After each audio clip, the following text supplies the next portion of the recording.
All right. So let's talk about units. Why are units so important? Well, if there's no standardization in units, everyone will be talking about same thing with different values, and there'll be lots of confusion and argument. For example, in the old days, they would actually go to a town and ask them for, I would like 2 stones worth of barley. Now, one town can have like stone that has a mass of like, I don't know, 10 pounds. A different town can have stone that's a size maybe 5 pounds. So it's not standardized. Matter of fact, some old systems, they actually used boar's head. Yeah, I know. It's not, like sanitary, I guess. But what they would do is they would actually, chop off the head of a boar in the town, and they would use that boar's head's mass as a scale, and they would find an equivalent, like a stone or sack of like sand that's equivalent to the boar's head's mass, and then they would use that as one boar's head, and ew, right? So it's very important to actually have a standardization for units. Um, there are three major systems of units that we should be familiar with. Okay, the most important one is the SI system or System International. The System International was developed by a group of French scientists. They got together in Paris and they decided to standardize all the units. Okay, and they called it a metric system. Now we call it System International. Okay, metric system that we use is meters, kilograms, and seconds, or otherwise known as MKS system. Okay, and that's what all scientists use today. We in the United States use a British system, and ironically, even the British don't use British system. We're the only ones. And chemists like to use CGS system, otherwise known as centimeters, grams, and seconds. It's much smaller scale, and since chemistry they use a lot smaller scale than physics, they use CGS. All right. So in MKS or System International system, we have 7 fundamental units that we should know. Matter of fact, British system and CGS, we only know up to 6, and we're not quite sure about the 7th one yet. The first one is time. Time is measured in seconds, and that is pretty much standard for all systems. So for British system, we use seconds, and so is the CGS system, we use seconds. So that's something that we could all agree upon. And matter of fact, it's one of the most abstract concepts that all humans actually agree upon without fighting over anything. Mass. Mass is measured in kilograms for System International. Now, this one has prefix of kilo in front. Okay, kilo. All the other ones are just regular standard base units, but the mass is the only one with kilo in front. Okay? In British system, mass is measured in slugs. I don't think this is the same slug like you see like creeping out of this garden soil after a rain with the slime on it. This slug is slightly different. I think it has to do with like a gun or a cannon bullet, like when you have slug embedded in you. In CGS system, they use grams. So don't get these two confused, please. Okay. This one is grams, this one is kilograms. Length is measured in meters for the SI system, and meter is slightly more than a yard. Okay. And for British system, they use foot. And many believe this foot comes from King Charlemagne's foot. Okay. And length for CGS is measured in centimeters. And centimeters is very small, actually. It's about a diameter of a dime. And temperature wise, we measure things in Kelvin for SI and for CGS. However, for British system, we use Fahrenheit. Don't get confused with Kelvin and Celsius, okay? Kelvin is more scientific. Celsius is more of a human scale. Current. This is electric current, and that's measured in amperes by all three systems. Ampere was discovered before coulombs, which is actually the charge. So it's sort of like this is actually a derived unit rather than, we'll get back to that later. Amount of matter in an object is also measured by moles, okay? And this is, again, same for all three systems as well. And last but not least, luminous intensity. For SI unit, they use the brightness of an object as candela. It basically, each candela is equivalent of one candle. So I don't know about what's going on with British system and CGS.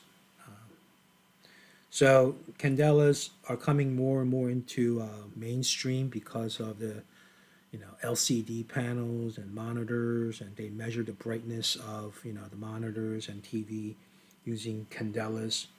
But you could also see them using looms. How many looms? So that's kind of questionable. I don't know if that's really correct unit for British system or not. So if you want to check that out and find out some information about this, let me know. Okay, what we use for British system and CGS system for luminous intensity. All right, moving right along. How are these seconds defined? Well, in the olden days, they basically used time as a measure of the sun cycle relative to the Earth. When you observe the sun, it would rise from the east and sets to the west. Now, depending on which part of the earth you live, it behaved differently.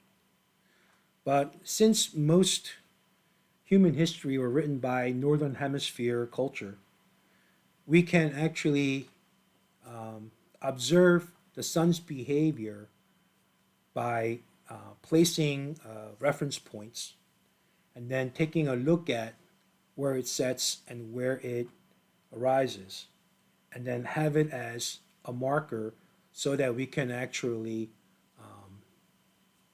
plant crops or prepare for harvest or party, So if sun sets between these two rocks, you actually start planting crops. When sun sets between these two rocks here, you start harvesting, So they decide to observe the sun's behavior to figure out time. And if you observe it long enough, you could actually see that sometimes sun will go the wrong way.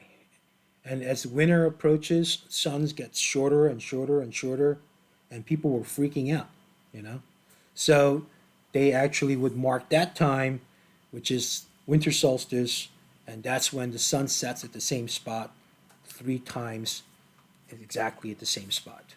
And from that point on, it gets longer and longer and longer again until summer. So they decide to break the cycle of the sun into 365 days, and that 365-day cycle pretty much became 1 year for us. And they decide to break up that 365 each day into 24 equal time, which is also an hour. And they broke up that hour into minutes, and there's 60 minutes in an hour. And then they wanted to be more precise, and they broke up minutes into 60 seconds. But that's the old way. It's not quite scientific because it's different depending on what day it is in the cycle. So today, as far as we know it, it is defined to be number of vibrations measured in a cesium-133 atom. Yeah, I know. I'll write that down for you. So 1 second is same as, ready for this?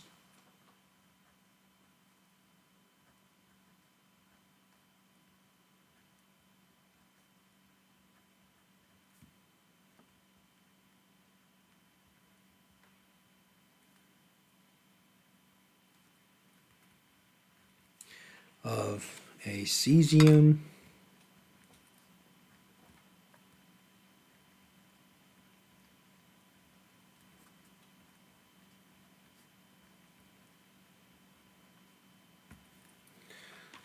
So, when the cesium atom vibrates 9,192,631,770 times, it is equal to 1 second.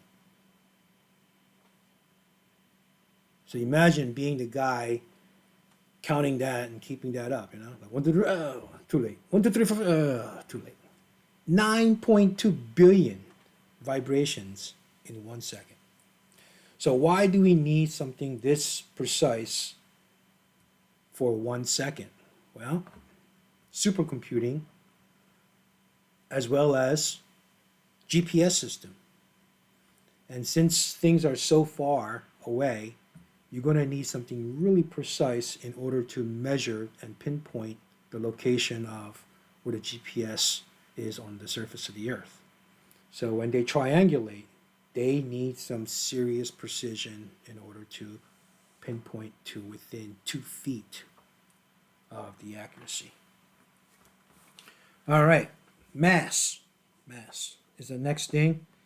Mass, besides being an hour of torture for me every Sunday, is amount of matter that makes up an object. Okay, in the old SI system, they used a platinum iridium cylinder. It's about about this big, and all the French scientists got together and saying 1 kilogram, and they all said, "Oui, okay, 1 kilogram," and that was it, you know. So it's about size. It's hard to describe. Yeah, if I had this material with me, I could have shown it to you, but next time when we meet face to face, I will. Okay, it weighs about 2.2 pounds, just to give you an idea what a kilogram is. Okay, so it's a platinum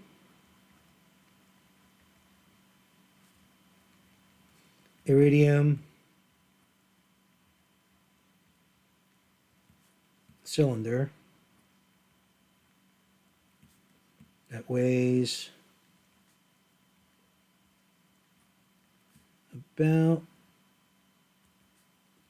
2.2 pounds. And they all decide to agree on and saying, okay, that's fine, But today, now, And this is pretty recent too. Now it is defined by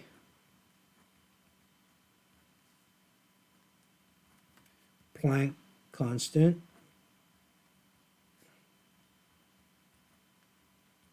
okay, h,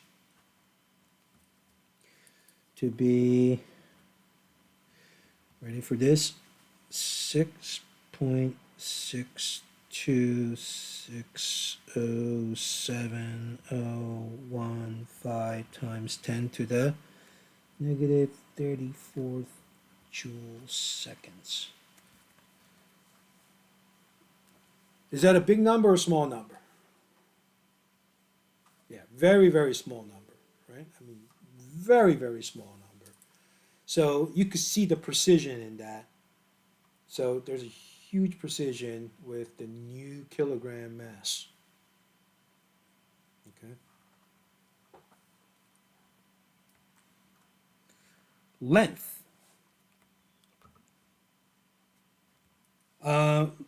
Long time ago, I guess, during the SI development, they decide to call meter to be distance from the pole to pole, and they decide to divide it up into 10 million parts and saying, 10 millionth of, North Pole to South Pole.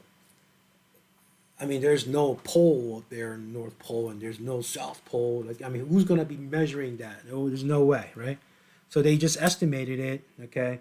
So they call that a meter. And again, it's a platinum iridium bar that was inside a vacuum tube, and that's all like, temperatures, standard, and they all decide to say, this is 1 meter, en meter. And they're like, we, yeah. And then it was done. But now they define 1 meter to be the distance that light travels in a vacuum. So that's how they define 1 meter. So let's write that down. So 1 meter is a distance, okay, that light travels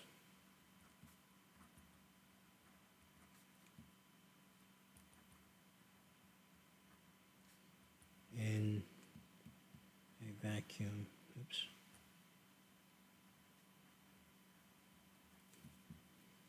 In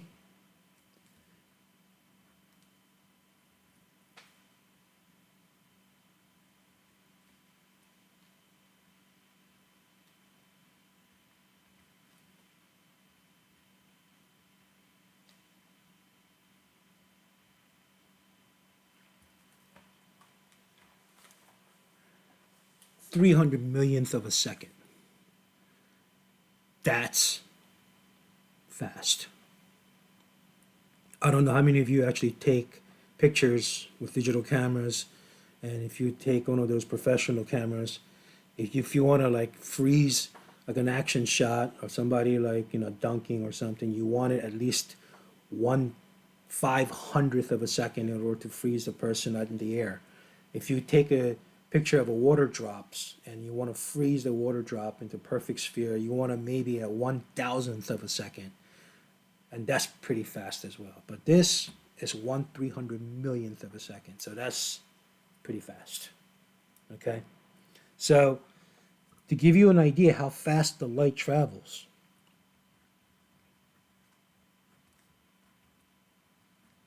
speed of light, okay, is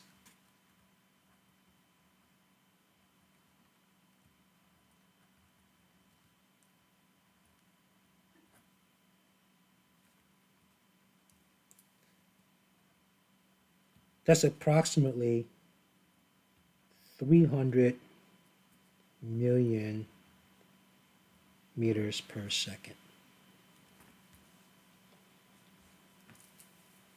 All right. To give you an idea how fast that is or how far that goes, if you were to shine, let's say, laser pointer to the moon, it would take approximately 1.5 seconds No, I'm sorry, 2.5 seconds to reach from Earth to the moon. That's pretty far out there, actually. So when you saw that video of how far the moon is from Earth, our moon is pretty far away. Matter of fact, it is so far away that we should be able to put all the planets in our solar system between the Earth and the moon, and we'll still have room left over. That's how far our moon is away. Our nearest planet, Venus, if we were to shoot a laser pointer from Earth to Venus, it would take approximately 140 seconds to reach from Earth to Venus. So that's pretty far out. Okay.